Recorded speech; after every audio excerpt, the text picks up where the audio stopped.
सज्जनों, देवियों, नमस्कार। यह ताकाजुन है। आइए आज अपने भविष्य के लिए ज्ञान का निर्माण करें। पहला हाफ फोकस। परिचय। शोरगुल और विचलित दुनिया में अपना ध्यान बनाए रखना कठिन हो सकता है। हर दिशा में हमारा ध्यान इतना खींच रहा है कि उन कार्यों पर ध्यान केंद्रित करना लगभग असंभव लगता है जो वास्तव में महत्वपूर्ण हैं। सोशल मीडिया से लेकर टेक्स्ट मैसेज और कॉल और यहाँ तक कि बात करने के लिए रुकने वाले लोग भी, हमेशा कुछ ऐसा होता है जो हमारा ध्यान काम करने से दूर ले जा सकता है। नतीजा यह है कि हमें लगता है कि हम पीछे हैं। जब हम अपना अधिकांश दिन फेसबुक पर सूचनाओं की जांच करने या महत्वहीन ईमेल का जवाब देने में बिताते हैं, तो हम पाते हैं कि परियोजनाओं और अन्य काम करने के लिए बहुत कम समय बचा है। यह हमें अभिभूत महसूस कर सकता है और हमें खुद को अधिक काम करने के लिए प्रेरित कर सकता है, जबकि यह महसूस करते हुए कि हम कुछ भी नहीं करते हैं। यह लेख यहाँ वह सब बदलने के लिए है। लक्ष्य यह सीखना है कि हमारा ध्यान कैसे केंद्रित किया जाए और अपने समय का प्रबंधन कैसे किया जाए ताकि हमें परियोजनाओं को पूरा करने या अपने प्रियजनों से दूर समय बर्बाद करने के लिए देर से काम पर न रहना पड़े। अंदर हम सीखेंगे कि हम अपने समय पर नियंत्रण में हैं, घड़ी नहीं, और यह कि हम वास्तव में अपने स्वयं के चयन के शेड्यूल के आधार पर काम कर सकते हैं। जैसा कि हम इस लेख के माध्यम से काम करते हैं, हम लक्ष्य निर्धारित करने, विकर्षणों को कम करने और यहाँ तक कि ब्रेक लेने के महत्व को सीखेंगे। जब ध्यान केंद्रित करने की बात आती है, तो हम कुछ बेहतरीन समय प्रबंधन तकनीकों के साथ काम कर सकते हैं, जिसमें पोमोडोरो मेथड और ईट द फ्रॉग शामिल है ताकि हमें और अधिक काम करने में मदद मिल सके। धीरे धीरे एक समय में इनमें से कुछ युक्तियों को लागू करके आप इन विचारों को आदतों में बदलना शुरू कर सकते हैं और काम पूरा करते समय अपना ध्यान केंद्रित कर सकते हैं। इस शोर और विचलित करने वाली दुनिया को आप में से सबसे अच्छा होने देना बंद करें। घड़ी का गुलाम बनना बंद करो और ऐसा महसूस करो कि कुछ भी नहीं हुआ है। इस लेख के माध्यम से एक नज़र डालें और उन सटीक चरणों को देखें जिनका उपयोग आप अपने समय और अपने ध्यान को पुनः प्राप्त करने के लिए कर सकते हैं। अध्याय 1, the psychology of staying focused. जब हम सोचते हैं कि अभी हमारे ध्यान के लिए कितनी चीजें मर रही हैं, तो सूची अंतहीन लगती है। एक लंबी टू डू सूची से लेकर हमारे फोन, ईमेल, परिवार के सदस्यों और बहुत कुछ तक, इसे बनाए रखना लगभग असंभव लगता है। जबकि आधुनिक तकनीक अद्भुत है और इससे हमारी दुनिया को बेहतर बनाने में मदद मिली है, हमेशा हमारा ध्यान आकर्षित करने का दुष्प्रभाव होता है। अपने फोन के बारे में सोचें। एक अधिसूचना के बाद एक अधिसूचना को देखना और हमें उन चीजों से विचलित करना आम है जिन्हें हमें करने की आवश्यकता है। अचानक हमने 1 घंटा बर्बाद कर दिया है और करने के लिए 1 टन काम बाकी है। यह पूरे दिन होता रहता है और आगे बढ़ना असंभव बना देता है। आप इस समस्या में अकेले नहीं हैं। औसत कार्यालय कार्यकर्ता को हर 3 मिनट में एक व्याकुलता मिलेगी, और कार्नेगी मेलन विश्वविद्यालय में मानव कंप्यूटर इंटरेक्शन इंस्टीट्यूट के शोध का कहना है कि व्याकुलता के बाद काम पर वापस आने में लगभग 25 मिनट लग सकते हैं। मूल रूप से ध्यान खोना आसान है और इसे वापस पाने के लिए कठिन है। हमें बहुत अधिक काम की समस्या नहीं हो सकती है, बल्कि बहुत अधिक विकर्षणों की समस्या हो सकती है। मस्तिष्क कैसे चुनता है कि किस पर ध्यान केंद्रित करना है? दिन के दौरान आपका मस्तिष्क हमेशा चालू रहता है और महत्वपूर्ण जानकारी इकट्ठा करने और लेने की कोशिश करता है। इसका मतलब है कि इसे शोर के माध्यम से छांटना होगा और यह तय करना होगा कि वह किस पर ध्यान केंद्रित करना चाहता है। इसे चयनात्मक ध्यान कहा जाता है और इसके साथ आने वाले 2 मुख्य रूप हैं। Top down. इसे स्वैच्छिक फोकस के रूप में भी जाना जाता है और यह सबसे अच्छे प्रकारों में से एक है। इस फोकस के साथ आप अपने लक्ष्यों पर ध्यान देते हैं। आप बड़ी तस्वीर देखते हैं और एक ऐसी योजना के साथ आते हैं जो आपको वहां पहुंचने में मदद करती है। आप जानते हैं कि आपका फोन और ईमेल आपको इन लक्ष्यों तक पहुंचने से रोकते हैं ताकि आप उन्हें अनदेखा कर सकें। आप समय पर सामान प्राप्त करते हैं, अगर समय से पहले नहीं। Bottom up. यह एक उत्तेजना संचालित फोकस से अधिक है। जब कोई विचार आपके ऊपर रेंगना शुरू कर देता है या फोन पर एक अधिसूचना दिखाई देती है और आप विचलित हो जाते हैं, तो यह एक संकेत है कि आप नीचे ऊपर फोकस के साथ काम करते हैं। आपको इस बात पर ध्यान देना होगा कि आपके आसपास क्या चल रहा है, उस चीज के बजाय जो आपके लिए सबसे अधिक ध्यान देने योग्य है। यहाँ समस्या क्या है? अंतिम लक्ष्य टॉप डाउन थिंकर बनना है। यह हमें इस बात पर ध्यान केंद्रित करने की अनुमति देता है कि क्या महत्वपूर्ण है और बाकी सभी से बचें। दुर्भाग्य से हमारी प्राकृतिक प्रवृत्ति के कारण हम अक्सर इसके बजाय नीचे ऊपर फोकस होते हैं। इच्छा शक्ति और फोकस सीमित संसाधन हैं, जिसका अर्थ है कि जितना अधिक आप विचलित होते हैं, उतना ही कठिन होता है कि आप वापस पटरी पर आ जाएं। और चूंकि हम नीचे ऊपर फोकस करने वाले हैं, इसलिए हर छोटी चीज हमें अपने लक्ष्यों से विचलित करने के लिए पर्याप्त है। चूंकि हम में से अधिकांश अपने फोन पर ईमेल और नोटिफिकेशन जैसी छोटी चीजों से आसानी से विचलित हो सकते हैं, इसलिए हमें इसके लिए तैयारी करने की आवश्यकता है। हमें इसके बारे में पता होना चाहिए और दिन के दौरान हमारे पास होने वाले विकर्षणों की मात्रा को सीमित करना होगा। उदाहरण के लिए, अपने फोन को बंद करना और सोशल मीडिया से दूर रहना विकर्षणों को कम रखने में मदद कर सकता है। इसलिए आपके मस्तिष्क को यह भी एहसास नहीं होगा कि वे वहां हैं और आप अपने काम पर ध्यान केंद्रित कर सकते हैं। अभी बहुत कुछ है जो हमारी फोकस समस्या को जोड़ रहा है और जो महत्वपूर्ण है उससे हमारा ध्यान आकर्षित करने की कोशिश कर रहा है। उन सूचनाओं, उन ईमेलों और उन छोटी चीजों में हमें आकर्षित करने का एक तरीका है, भले ही वे उतने महत्वपूर्ण न हों। हमें लगता है कि हम उन्हें अपने ध्यान के कुछ क्षण देते हैं, लेकिन उन्हें संभालने में देर नहीं लगती है और फिर हमें दिन के दौरान कुछ भी नहीं मिलता है। नोटिफिकेशन फोन कॉल की तरह ही विचलित करने वाले होते हैं। अतीत में हमें नहीं पता होगा कि कोई भी हमारे फोन पर हमसे संपर्क करने की कोशिश कर रहा था जब तक कि यह बजता न हो। यह लगातार कम था क्योंकि अधिकांश लोगों को इस प्रयास के माध्यम से जाने से पहले बात करने के लिए कुछ महत्वपूर्ण होना चाहिए था, क्योंकि फोन पर बातचीत के लिए कुछ समय लगा। आज हमारे फोन अक्सर उतने बजते नहीं हैं, लेकिन हम यहाँ एक पाठ या फेसबुक संदेश के लिए एक बीप या कंपन कर सकते हैं। और चूंकि ये प्रेषक को कुछ ही पल लेते हैं, इसलिए हम दिन के दौरान उनमें से बहुत कुछ प्राप्त कर सकते हैं।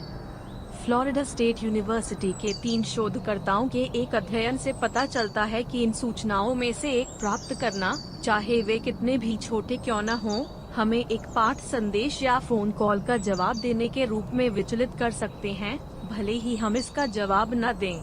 इस अध्ययन के दौरान लगभग 150 छात्र थे जिन्हें निरंतर चौकस प्रदर्शन का परीक्षण पूरा करना था। इस परीक्षण के दौरान विषयों को एक स्क्रीन पर एक अंकों की एक श्रृंखला दी जाती है और हर सेकंड एक नया अंक दिखाई देगा। इस दौरान छात्रों को हर बार अंकों में परिवर्तन होने पर कीबोर्ड पर टैप करने के लिए होता है, जब तक कि नया अंक 3 न हो। प्रत्येक व्यक्ति ने 2 बार परीक्षण किया। पहली बार उन्होंने इसे अपने उपकरणों के बिना किया था ताकि उन्हें बाधित किया जा सके। दूसरी बार वे अपने फोन और सहायकों को परीक्षण के लिए रख सकते थे या इन फोनों पर फोन कॉल डाल सकते थे। इसके माध्यम से शोधकर्ताओं ने पाया कि उस मूल्यांकन के लिए प्रदर्शन का सामना करना पड़ा यदि छात्र किसी भी तरह के अपने फोन पर श्रव्य सूचना प्राप्त करता है। प्रत्येक प्रकार का फोन व्याकुलता, चाहे वह फोन कॉल हो या पाठ, विनाशकारी था कि उन्होंने कितना अच्छा किया। इससे कोई फर्क नहीं पड़ता कि छात्र ने फोन का जवाब नहीं दिया या पाठ को नजरअंदाज नहीं किया। अगर उन्हें अधिसूचना मिली तो उन्हें अभी भी पता था कि उनके पास अधिसूचना है और उनके प्रदर्शन का सामना करना पड़ा है। यह हमारे ध्यान को बता रहा है और यह एक उदाहरण है कि नीचे ऊपर की सोच कैसे काम करती है। टेक्स्ट नोटिफिकेशन जितना छोटा कुछ हमारा ध्यान खिड़की से बाहर भेजने के लिए पर्याप्त है और हमारे प्रदर्शन को नुकसान पहुंचा सकता है। इसे पहचानना और हमारे काम पर पड़ने वाले प्रभाव को सीमित करने के तरीकों को खोजना महत्वपूर्ण हो सकता है यदि आप सुधार करना चाहते हैं कि आप काम पर कितना अच्छा करते हैं। अध्याय 2, अपनी इच्छा शक्ति का पता लगाएं। यहाँ तक कि अगर आप आसानी से विचलित हो जाते हैं और आपके पास बॉटम अप फोकस होता है, तो ऐसे कदम हैं जो आप इसके प्रभाव को सीमित करने के लिए ले सकते हैं। यदि आप सोशल मीडिया पर देखकर या हर बार अपने फोन की जांच करके अपना समय खाकर थक गए हैं और आप काम पूरा करने के लिए ओवरटाइम काम नहीं करना चाहते हैं, तो ऐसे कदम हैं जो आप ले सकते हैं। यह हमेशा आसान नहीं होगा, लेकिन अपनी इच्छा शक्ति को खोजना और जो आपको प्रेरित करता है वह फर्क कर सकता है। इससे पहले कि हम आपके ध्यान को प्रबंधित करने के बारे में कुछ बारीकियों में गोता लगाएं, हमें यह देखने की आवश्यकता है कि आपकी इच्छा शक्ति कैसे प्राप्त करें। पेरेटो सिद्धांत को समझना और अपने लिए स्पष्ट लक्ष्य निर्धारित करना सीखना ऐसा करने में मदद कर सकता है। Pareto principal. पेरेटो सिद्धांत निर्दिष्ट करता है कि किसी भी स्थिति में लगभग 80% परिणाम लगभग 20% कारणों से आएंगे। इससे पता चलता है कि इनपुट और आउटपुट के बीच असमान संबंध है। इसे अक्सर 80/20 सिद्धांत के रूप में जाना जाता है। हालांकि यह सिद्धांत मूल रूप से धन और जनसंख्या के बीच संबंधों पर लागू किया गया था, इसे मानव संसाधन प्रबंधन और विनिर्माण सहित कई अन्य क्षेत्रों पर लागू किया जा सकता है। इसे अधिक व्यक्तिगत स्तर पर भी लागू किया जा सकता है। समय प्रबंधन पेरेटो सिद्धांत का एक सामान्य उपयोग है। बहुत से लोग उन कार्यों पर ध्यान केंद्रित करने के बजाय अपना समय फैलाते हैं जो सबसे महत्वपूर्ण हैं। इस स्थिति में आपके काम से संबंधित आउटपुट का लगभग 80% काम पर आपके 20% समय से आ सकता है। लक्ष्य निर्धारण और उद्देश्य। काम पर अपने समय से बाहर निकलने में आपकी मदद करने के लिए आपको लक्ष्य निर्धारित करना चाहिए। यह आपको बेहतर ध्यान केंद्रित करने में मदद करता है और आपको काम करने के लिए कुछ और देता है। आपका लक्ष्य नहीं होना चाहिए और अधिक काम करना चाहिए। परिणाम प्राप्त करने में आपकी सहायता के लिए इसे अधिक केंद्रित और विशिष्ट होने की आवश्यकता है। लक्ष्य निर्धारित करने का सबसे अच्छा तरीका है स्मार्ट गोल। ये विशिष्ट, औसत दर्जे का, प्राप्य, प्रासंगिक और समयबद्ध के लिए खड़े हैं। ये आपको उन लक्ष्यों के लिए आवश्यक बारीकियों को दे सकते हैं जो आपको आगे बढ़ाएंगे। वे प्रेरक भी हो सकते हैं, इसलिए आप आधे रास्ते छोड़ने के बजाय उन पर काम करते रहें। आप अपने लिए सबसे अच्छा काम करने के आधार पर लक्ष्य निर्धारित कर सकते हैं। क्या आप इसे काम पर विचलित होने से रोकने का लक्ष्य बनाना चाहते हैं? फिर तय करें कि आप अपने आप को ईमेल और फोन कॉल की जांच करने और लक्ष्य के रूप में निर्धारित करने के लिए कितना समय देंगे। यदि आपके पास काम पर एक बड़ा प्रोजेक्ट है, तो ट्रैक पर बने रहने में आपकी मदद करने के लिए स्मार्ट गोल्स विचार का उपयोग करें। मान लीजिए कि आपके पास काम करने के लिए एक बड़ी परियोजना है और आप अक्सर अंतिम समय में काम कर रहे हैं। इस बार हम स्मार्ट लक्ष्यों का उपयोग करने जा रहे हैं। लक्ष्य में आप जो करना चाहते हैं उसे ठीक से सूचीबद्ध करें। इसके लिए हम परियोजना को समय सीमा तक पूरी तरह से पूरा करना चाहते हैं। फिर हम इसे और अधिक प्रबंधनीय भागों में विभाजित करेंगे जो औसत दर्जे का है। प्रत्येक भाग को एक नियत तारीख देते हैं जो हमारी आवश्यकताओं के लिए प्राप्य है। जिस तरह से आप इसे विभाजित करते हैं वह उस सटीक परियोजना पर निर्भर करेगा जिसे आपको करने की आवश्यकता है, लेकिन इसे छोटे और अधिक प्रबंधनीय हिस्सों में रखने से जीवन आसान हो सकता है और आपको जाने के लिए कुछ, जांचने के लिए कुछ मिलता है। यह साथ कई लोगों के लिए प्रेरक हो सकता है। हमेशा किसी भी लक्ष्य पर समय सीमा रखना याद रखें जिस तक आप पहुंचना चाहते हैं। केवल उन वस्तुओं को सूचीबद्ध करना आसान है जिन्हें आप समाप्त करना चाहते हैं और फिर उनके साथ कुछ और नहीं करते हैं। यह मुसीबत में पड़ने का सबसे तेज तरीका है क्योंकि आप उन्हें बंद करते रहेंगे। लक्ष्य को उस समय सीमा के साथ सेट करें जो परियोजना के उस हिस्से के लिए उचित है और इसके साथ चिपके रहें ताकि आपको अंतिम मिनट तक काम छोड़ने की आवश्यकता न हो। लक्ष्य सेटिंग आपको अपने पूर्ण लाभ के लिए परेटो प्रिंसिपल का उपयोग करने में मदद कर सकती है। जब आप संगठित होते हैं और ट्रैक पर रख सकते हैं, तो यह आश्चर्यजनक है कि आप कितनी जल्दी काम कर सकते हैं और कुछ और महत्वपूर्ण पर आगे बढ़ सकते हैं। काम या घर पर कोई और समय बर्बाद नहीं करना, चीजों को पूरा करने के लिए अंतिम मिनट तक इंतजार नहीं करना। आपके पास स्पष्ट लक्ष्य हैं जो आपको सफल होने में मदद करेंगे। अध्याय 3, फोकस हेवन बनाएं। आपके आसपास जितने अधिक विचलित होते हैं, उन्हें देखने के लिए अपने काम को छोड़ना उतना ही आसान होता है। आपका मस्तिष्क एक डिंग सुनता है या एक ईमेल या एक छूटे हुए संदेश के बारे में एक सूचना देखता है और यह मानता है कि जानकारी महत्वपूर्ण है और तुरंत उत्तर देने की आवश्यकता है। बेशक यह आमतौर पर मामला नहीं है और अपने आप को विचलित करने का एक आसान तरीका है। यदि आप अपना ध्यान केंद्रित करना चाहते हैं, तो आपको एक फोकस हेवन बनाने की आवश्यकता है जहां आप काम करने की योजना बना रहे हैं। शोर और किसी भी विकर्षण को काट लें जो अक्सर रास्ते में आते हैं। निश्चित नहीं है कि वे विकर्षण क्या हैं। कुछ दिनों के लिए ध्यान दें और देखें कि जब आप काम करने वाले होते हैं तो कौन सी चीजें और ध्वनियाँ आपका ध्यान आकर्षित करती हैं। एक ऐसा क्षेत्र जो उन सभी विकर्षणों से शून्य है, आप कितना काम करते हैं, इसमें एक बड़ा बदलाव ला सकते हैं। जब आप लगातार अपने फोन बीप या कंपन को नहीं सुनते हैं, तो आप आश्चर्यचकित होंगे कि आप दिन के दौरान कितना काम कर सकते हैं। आप भी तनाव के बिना काम जल्दी पूरा करने में सक्षम हो सकते हैं। जिन तरीकों से आप अपना फोकस हेवन बना सकते हैं उनमें शामिल हैं: सोशल मीडिया और ईमेल बंद करें। अपना फोकस हेवन सेट करते समय आपको सबसे पहले जो करना है वह है ईमेल और सोशल मीडिया को बंद करना। सोशल मीडिया वहां से बाहर सबसे बड़ा समय बर्बाद करने वालों में से एक है और यह आपको कुछ भी करने में मदद नहीं करेगा जिसकी आपको आवश्यकता है। जैसे ही आप कुछ काम करने के लिए तैयार हों, आपको इसे बंद कर देना चाहिए। यदि आपको आवश्यकता है तो अपने ईमेल पर कुछ सेट करें जो आपको कुछ भेजता है, उसे यह बताने के लिए कि आप काम कर रहे हैं और बाद में उन्हें जवाब दे सकते हैं। अगर मामला जरूरी है तो वे हमेशा आपके दरवाजे पर दस्तक दे सकते हैं। अपना फोन बंद करें। हमारे फोन कई अलग अलग चीजों से जुड़े हैं कि यह जानकारी और चीजों का एक निरंतर बैराज है जो हमें विचलित कर सकता है। Social media alert, email, phone call और टेक्स्ट से हमारे फोन हर समय बंद हो रहे हैं। यदि संभव हो तो आपके पास कुछ काम करने के लिए फोन बंद करना सबसे अच्छा है। जब आप सभी पकड़े जाते हैं तो आप फोन को वापस चालू कर सकते हैं और कुछ महत्वपूर्ण ईमेल और अन्य भागों को देख सकते हैं। यदि आपके पास एक नौकरी है जिसे आप फोन को पूरी तरह से बंद नहीं कर सकते हैं, तो थोड़ा रचनात्मक बनें।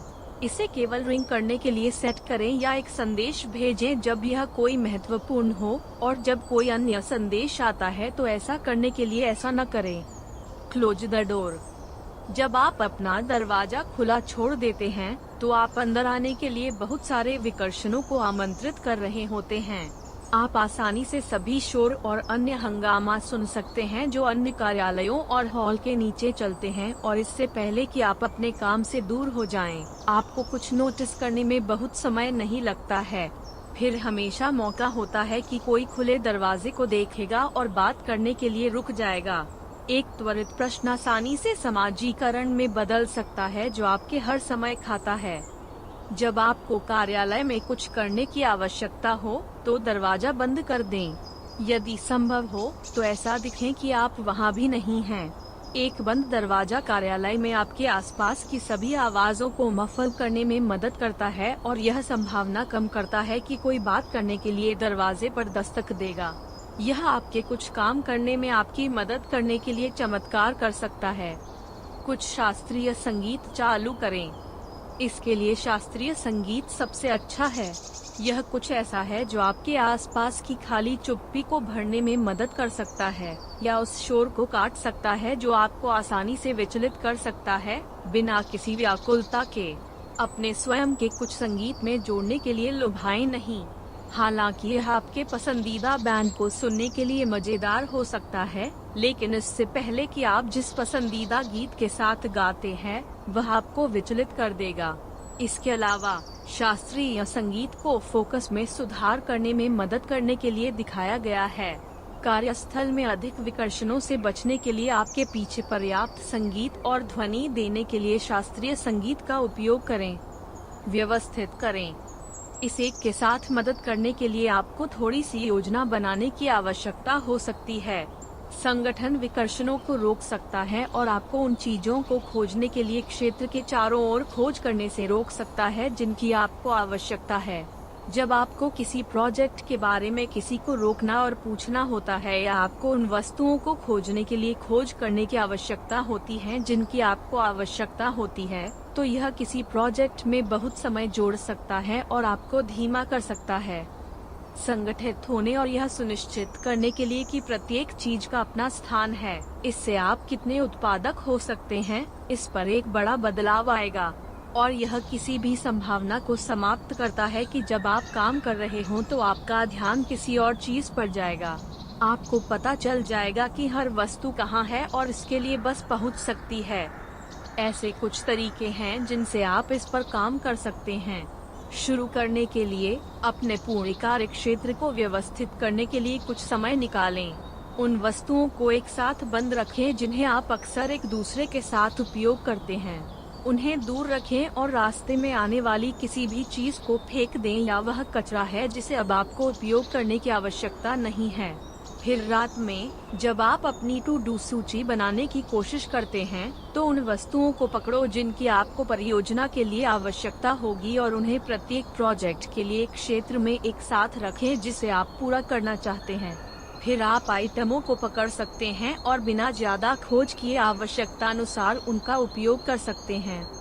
जब आप अपने आसपास की जगह को अधिक शांत और व्याकुलता मुक्त बना सकते हैं, जबकि आपको सामान प्राप्त करने की आवश्यकता होती है, तो आप विकर्षण को कम कर सकते हैं और काम पर खुद को कड़ी मेहनत कर सकते हैं। फोन और ईमेल को बंद करके और दूसरों के लिए यह जानना कठिन हो जाता है कि आप वहां भी हैं, इसलिए वे रुकेंगे नहीं। आप पाएंगे कि आराम करना और ध्यान केंद्रित करना आसान है। अध्याय 4, डिजिटल युग में ध्यान केंद्रित रहना। डिजिटल युग ने हमारे फोकस पर एक नंबर किया है। यहाँ तक कि सबसे अधिक प्रेरित लोग तुरंत विचलित हो सकते हैं जब वे देखते हैं कि फेसबुक पर थोड़ी सी अधिसूचना आती है या वे नोटिस करते हैं कि उनके फोन के लिए एक और पाठ या ईमेल आया है। इससे ध्यान केंद्रित रहना और कुछ भी करना मुश्किल हो सकता है, और हर समय अधिक से अधिक तकनीक आने के साथ यह बस खराब होने वाली है। The distraction of our phones. हमारे फोन अक्सर हमारे सबसे बड़े विकर्षण होते हैं। वे अब किसी को कॉल करने के लिए केवल एक साधारण उपकरण नहीं हैं। वे हमें text message, email, social media alert और फोन कॉल सभी एक में प्रदान करते हैं। यह कोई आश्चर्य नहीं है कि वे हमें मनोरंजन और विकर्षण के घंटे प्रदान करेंगे जो काम को लगभग असंभव बना देते हैं। हमारे फोन हर समय बंद रहने के साथ ध्यान केंद्रित रहना कठिन होगा। जब हम डिंग या कंपन को सुनते हैं जो हमें सचेत करता है कि हमारे फोन पर एक पाठ या एक ईमेल या कुछ अन्य अलर्ट हुआ है, तो हम तुरंत ध्यान देना चाहते हैं। यहाँ तक कि जब हम स्वीकार करते हैं कि जानकारी शायद उतनी महत्वपूर्ण नहीं है और इंतजार कर सकती है, तो हमारा ध्यान स्थानांतरित हो गया है और यह हमें तब तक परेशान करेगा जब तक हम जांच नहीं करते। इसमें काम से समय लगता है और काम पर वापस आना मुश्किल हो सकता है, खासकर अगर ऐसा कई बार होता है। जबकि हमारे फोन वास्तव में उपयोगी उपकरण हो सकते हैं, जब आप चीजों को पूरा करना चाहते हैं, तो वे सबसे खराब विकर्षणों में से एक हैं। यदि आप अपना ध्यान केंद्रित करने में मदद करने के बारे में गंभीर हैं, तो काम करने वाली पहली चीज आपके फोन को हटा रही है। आपको किसी और के साथ फोन को छोड़ने या इसे बंद करने की आवश्यकता हो सकती है ताकि आप इन सभी विकर्षणों से बच सकें और अपने आप को काम पर रख सकें। Digital minimalism. कम से कम जब आप काम करने की कोशिश कर रहे हैं, तो आपको एक डिजिटल मिनिमलिस्ट बनने की जरूरत है। इसका मूल रूप से मतलब है कि यदि काम पूरा करने के लिए तकनीक की आवश्यकता नहीं है, तो उसे जाना होगा। यदि आप बिना किसी तकनीक के सभी काम कर सकते हैं, तो इसे बंद कर दें। आपका लक्ष्य यह देखना है कि आप कितनी तकनीक को बंद कर सकते हैं या कमरे से बाहर ले जा सकते हैं और देख सकते हैं कि आपका ध्यान कितनी जल्दी खेल में आता है। हो सकता है कि आपको किसी प्रोजेक्ट के लिए रिपोर्ट पर काम करने की जरूरत हो। आधे घंटे या तो ऑनलाइन जानकारी की तलाश में खर्च करें जो आपको चाहिए, प्रासंगिक जानकारी के साथ ईमेल को प्रिंट करना और उन सभी तथ्यों को इकट्ठा करना जिनकी आपको आवश्यकता है। उस आधे घंटे के बाद सब कुछ प्रिंट करें और फिर इंटरनेट बंद कर दें। यदि आप रिपोर्ट लिखने में सक्षम हैं, तो पूरे कंप्यूटर को बंद कर दें। यदि आपको इसे टाइप करने की आवश्यकता है, तो अपना काम करते समय वाईफाई को शारीरिक रूप से बंद कर दें। यह महत्वपूर्ण है। यह मत समझो कि आप अपने आप को सोशल मीडिया से दूर रख सकते हैं, ऑनलाइन खोज कर सकते हैं, ईमेल कर सकते हैं और बाकी सब कुछ जब आप कंप्यूटर पर हों। कुछ लोग ऐसा कर सकते हैं और बाकी सब कुछ बंद करने की आवश्यकता नहीं हो सकती है। दूसरों को हर समय चीजों की जांच करने के लिए लुभाया जा सकता है। जब आप वाईफाई को अनप्लग करते हैं, तो केवल एक चीज जिसका आप उपयोग कर सकते हैं वह है वर्ड या अन्य समान सॉफ्टवेयर जिन्हें प्लग इन करने की आवश्यकता नहीं है। अपने कार्यालय के आसपास के अन्य डिजिटल विकल्पों को बंद करना न भूलें। फोन बंद करें, स्पीकर बंद करें और कुछ भी जो आपको इंटरनेट और आपके कार्यालय के दरवाजे के बाहर की दुनिया से कनेक्ट कर सकता है। आपके पास अभी इसके लिए समय नहीं है और यह सब इंतजार कर सकता है। यह सब बंद होने के साथ आपके पास कोई और विकर्षण नहीं है। आप अपनी रिपोर्ट लिखने और सामान पूरा करने में मदद करने के लिए पहले पाए गए शोध का उपयोग कर सकते हैं। यदि आपके पास कोई प्रश्न या कुछ ऐसा है जिसे आपको दोबारा जांचने की आवश्यकता है, तो इंटरनेट को वापस चालू न करें या अपने फोन पर न पहुंचें। पोस्ट-इट पर थोड़ा ध्यान दें और सभी काम पूरा होने पर इसे देखें। आप इस बात से चकित होंगे कि जब आप अपने आसपास होने वाली हर व्याकुलता के बजाय उस पर अपना सारा ध्यान केंद्रित करते हैं, तो एक रिपोर्ट कितनी जल्दी हो सकती है। आप डिजिटल अति सूक्ष्मवाद कैसे करते हैं, इस पर प्रत्येक बात थोड़ी अलग होने वाली है। यदि आप एक सोशल मीडिया विशेषज्ञ हैं, तो आपको काम पूरा करने के लिए शायद फेसबुक या कुछ इसी तरह की आवश्यकता होगी। लेकिन आप उस समय के दौरान अपना ईमेल और फोन बंद कर सकते हैं और सुनिश्चित कर सकते हैं कि आप केवल सोशल मीडिया पर काम करते हैं, न कि अपना खुद का। आपके द्वारा काम करने वाले प्रत्येक प्रोजेक्ट के साथ सोचें कि आप शुरू करने से पहले कितने डिजिटल आइटम बंद कर सकते हैं और देखें कि इससे क्या फर्क पड़ेगा। अध्याय 5, आप अपने समय के नियंत्रण में हैं। एक बात जो बहुत से लोग भूल जाते हैं वह यह है कि वे अपने समय के नियंत्रण में हैं। वे मानते हैं कि उनके सभी काम करने के लिए दिन में पर्याप्त घंटे नहीं हैं और जब परियोजनाएं अंतिम समय में आती हैं तो वे अभिभूत महसूस करते हैं। लेकिन सही मात्रा में फोकस और अच्छे समय प्रबंधन तकनीकों के साथ आप आसानी से सीख सकते हैं कि अपने समय को कैसे नियंत्रित किया जाए और शेड्यूल पर काम किया जाए। पार्किंसंस लॉ यह विचार है कि काम का विस्तार होता है ताकि इसके पूरा होने के लिए उपलब्ध समय को भर दिया जा सके। इसका सीधा सा मतलब है कि किसी कार्य को पूरा करने के लिए आप अपने आप को जितना समय प्रदान करते हैं, वह उसे पूरा करने में कितना समय लगता है। इसलिए यदि आपको निबंध लिखने के लिए 3 सप्ताह मिलते हैं, तो इसे पूरा करने में पूरे 3 सप्ताह लगते हैं। यदि आपके पास प्रोजेक्ट पूरा करने के लिए 1 सप्ताह है, तो यह 1 सप्ताह में किया जाएगा।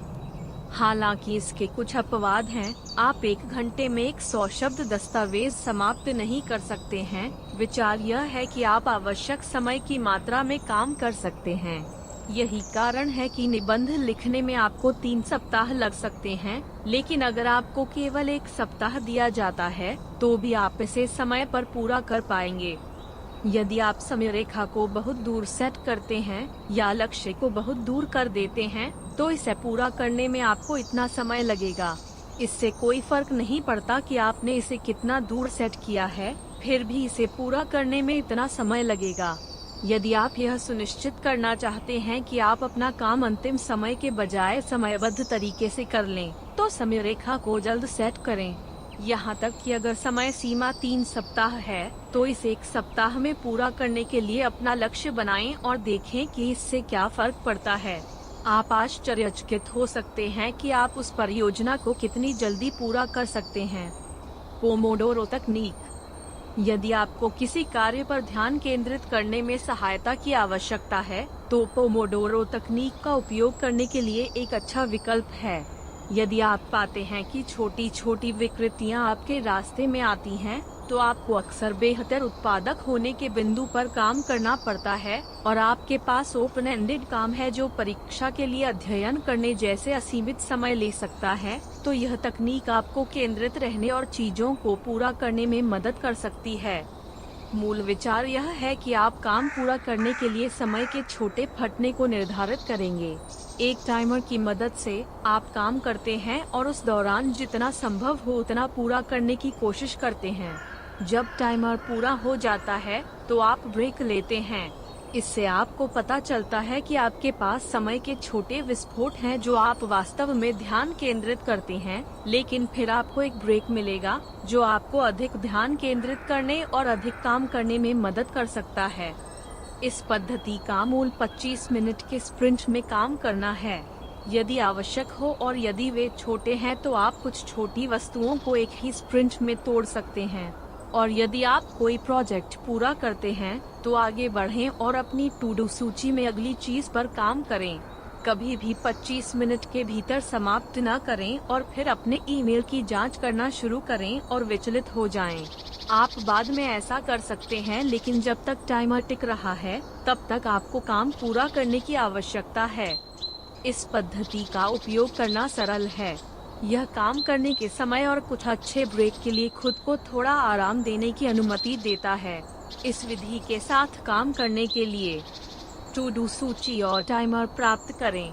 उन कार्यों की एक सूची भरें जिन्हें आपको शीर्ष पर सबसे महत्वपूर्ण सामान के साथ समाप्त करने की आवश्यकता है। टाइमर को 25 मिनट के लिए सेट करें और फिर टाइमर बजने तक एक ही कार्य पर ध्यान केंद्रित करें। कुछ बड़े कार्यों को करने के लिए इन 25 मिनट के स्प्रिंट में से कुछ की आवश्यकता हो सकती है, लेकिन बिंदु एक समय में एक चीज पर काम करना है। यदि आपके पास छोटे कार्य हैं, तो उन्हें एक साथ समूहित करें और उन्हें एक स्प्रिंट में करें। जब सत्र पूरा हो जाए तो एक पोमोडोरो को चिन्हित करें और फिर रिकॉर्ड करें कि क्या किया गया है। स्ट्रेच करने के लिए एक त्वरित ब्रेक लें और जब ऐसा किया जाए तो चारों ओर घूमें। जब आपने इनमें से 4 चक्रों को पूरा कर लिया है तो ब्रेक लेने का समय आ गया है। अपने आप को चारों ओर घूमने और उस कड़ी मेहनत के बाद आराम करने के लिए 15 से 30 मिनट दें। तीव्र एकाग्रता और ध्यान के इन छोटे फटने के साथ आप पाएंगे कि आप बहुत अधिक कर सकते हैं। समयावधि की यह कमी बहुत अधिक नहीं लगती है, लेकिन यह जल्दी से जोड़ सकती है और आपको अपने काम पर आगे बढ़ने का मौका दे सकती है। जैसे ही आप साथ जाते हैं, उन ब्रेक को याद रखना सुनिश्चित करें। आगे पूरी तरह से भाप लेना और अधिक से अधिक काम करना चाहते हैं, और यह सराहनीय है कि आप काम करवाना चाहते हैं। आप ब्रेक के बिना इस तरह के कुछ स्प्रिंट भी कर सकते हैं, लेकिन यह विधि आपको कुछ गहन ध्यान केंद्रित करने में मदद करने के लिए है और आपके मस्तिष्क को एक ब्रेक की आवश्यकता होगी। कुछ घंटों की कड़ी मेहनत के आधे घंटे बाद भी फर्क पड़ सकता है। मेंढक खाओ। एक अन्य विधि जिसका उपयोग आप दिन के दौरान पूरा करने के लिए आवश्यक सभी कार्यों के माध्यम से प्राप्त करने में मदद करने के लिए कर सकते हैं, जिसे ईट द फ्रॉग के रूप में जाना जाता है। यह विचार यह है कि आप पहले सबसे महत्वपूर्ण कार्य पर काम करेंगे और इसे सुबह तुरंत पूरा कर लेंगे। यदि सुबह मेंढक खाने के लिए आपका काम है, तो आपको इसे सुबह करना चाहिए ताकि यह पूरे दिन आपके सिर पर लटका न जाए। यदि आपको 2 मेंढक खाने की जरूरत है या दिन के दौरान करने के लिए 2 प्रमुख चीजें हैं, तो आपको पहले सबसे बड़ा खाना चाहिए। यहाँ विचार केवल एक कार्य करने के लिए नहीं है और फिर इसे बाकी दिन के लिए अच्छा कहना है, लेकिन उस एक बड़े काम पर ध्यान केंद्रित करने से आपके दिमाग को मुक्त करने में मदद मिल सकती है। आपके पास वह बड़ी परियोजना नहीं है जो पूरे दिन आपका ध्यान आकर्षित करती है, क्योंकि यही वह चीज है जिस पर आप पहले ध्यान केंद्रित करते हैं। एक बार यह पूरा हो जाने के बाद आपके पास अन्य चीजों पर करने के लिए वह सब मुफ्त ध्यान होता है। इसके अलावा जब आप पहले बड़ी चीज करते हैं तो दूसरी छोटी चीजें आसान और तेज लगती हैं। ईट द फ्रॉग विधि का उपयोग करने के लिए हर सुबह आप करेंगे। अपने मेंढक को पहचानें। यह वह कार्य होने जा रहा है जो दिन के लिए सबसे कठिन या सबसे महत्वपूर्ण है। इसे खाएं। इसका मतलब है कि आप काम पर लग जाते हैं और उस कार्य को तुरंत पूरा कर लेते हैं। इसे बंद न करें और इसे बाद में करने का प्रयास करें। इसे दोहराएं, प्रत्येक दिन आपको मेंढक मिलेगा और फिर इसे तुरंत खा जाएगा। एक बार जब आप उस बड़े कार्य को पूरा कर लेते हैं, तो आप कुछ अन्य कार्यों पर काम कर सकते हैं जिन्हें आपको पूरा करने की आवश्यकता है। लेकिन उस बड़े काम के साथ आपको अब इसके ऊपर लटकने या अंतिम मिनट तक बंद होने की चिंता करने की आवश्यकता नहीं है। इस विधि में एक अजीब नाम लग सकता है, लेकिन विचार एक ही है। आपको उस चीज को प्राप्त करने की आवश्यकता है जो सुबह में सबसे कठिन या कम से कम सुखद हो। इस तरह यह दिन भर आप पर मंडरा नहीं रहा है। जब आप अन्य सभी काम करने पर ध्यान केंद्रित करते हैं, तो आप इसे पूरा कर सकते हैं और राहत की भावना महसूस कर सकते हैं। सिंगल टास्किंग बनाम मल्टीटास्किंग, कौन सा बेहतर है? ऊपर बताए गए सभी तरीके आपको एक समय में एक कार्य करने के लिए कहते हैं। इससे कोई फर्क नहीं पड़ता कि आपको कितने कार्यों को पूरा करने की आवश्यकता है, वे सभी आपको एक समय में एक चुनने के लिए कहते हैं और जब तक यह नहीं किया जाता है तब तक उस पर ध्यान केंद्रित करें। जब वह कार्य पूरा हो जाता है तो आप अगले एक पर जा सकते हैं और फिर अगले एक और इसी तरह। ऐसा इसलिए है क्योंकि सिंगल टास्किंग अक्सर सबसे अच्छा विकल्प होता है। हम अक्सर यह मानते हैं कि यदि हम एक ही बार में बहुत सारे कार्य कर रहे हैं तो हम अधिक कुशल हो रहे हैं। यह गलत है। मल्टीटास्किंग अक्सर हमें अधिक विचलित होने और फोकस के साथ संघर्ष करने का कारण बनती है। जब हम उनमें से एक गुच्छा करने की कोशिश करते हैं तो हम कार्यों को बहुत अच्छी तरह से पूरा नहीं करते हैं। सिंगल टास्किंग के साथ हम एक समय में केवल एक चीज पर ध्यान केंद्रित करते हैं, जो हमारे रास्ते में आने वाले अन्य कार्यों से सभी विकर्षणों से बचते हैं। हम एक कार्य पर एक बेहतर काम भी कर सकते हैं क्योंकि हम दो या दो से अधिक कार्यों के खिलाफ अपना ध्यान विभाजित करने के बजाय जब तक यह नहीं किया जाता है तब तक हम उस पर अपना ध्यान केंद्रित करते हैं। यह अक्सर हमें काम को तेजी से पूरा करने की ओर ले जाता है। हालांकि ऐसा लग सकता है कि आप हमेशा समय पर कम चल रहे हैं, जब यह आपके काम को पूरा करने की बात आती है तो आप अपने समय पर अधिक नियंत्रण रख सकते हैं जितना आप कल्पना कर सकते हैं। पार्किंसंस कानून की अच्छी समझ और अपने निपटान में कुछ अलग अलग समय प्रबंधन तकनीकों को समझने के साथ आप जल्द ही पाएंगे कि आपके पास अपने दिन में अधिक समय है जितना आपने कभी सोचा था। अध्याय 6, ब्रेक लेना न भूलें।